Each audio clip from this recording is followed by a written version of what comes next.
Nazanin Zaghari Ratcliffe's husband has described his anguish at her return to prison in Iran. The British-Iranian woman was temporarily released for 3 days to spend time with her daughter, but suffered several panic attacks and collapsed when she had to go back to jail.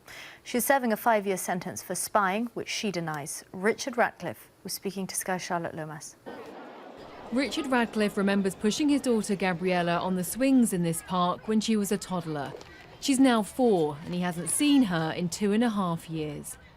This morning, Richard spoke to his wife Nazanin from her prison ward in Iran.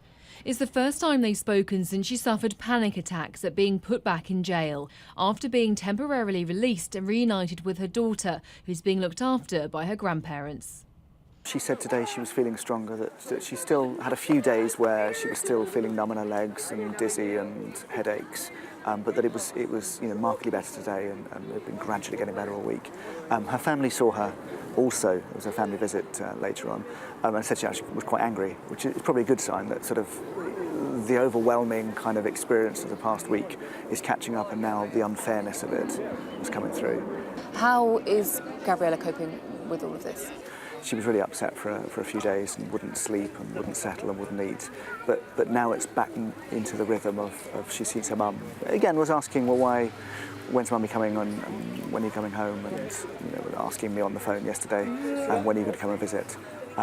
So there's it's raised questions for her. Richard has tirelessly campaigned for Nazanin's release for years. In his latest move, he's written an open letter to the Iranian foreign minister, requesting a meeting and answers to what he describes as a cruel game.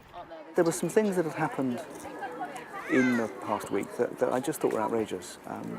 Partly, it felt like a power game that she was allowed out and then taken back in. And she said on the phone that it felt like she'd been taken to some safe house and then paraded on the balcony so everyone could see her and then put back in captivity again.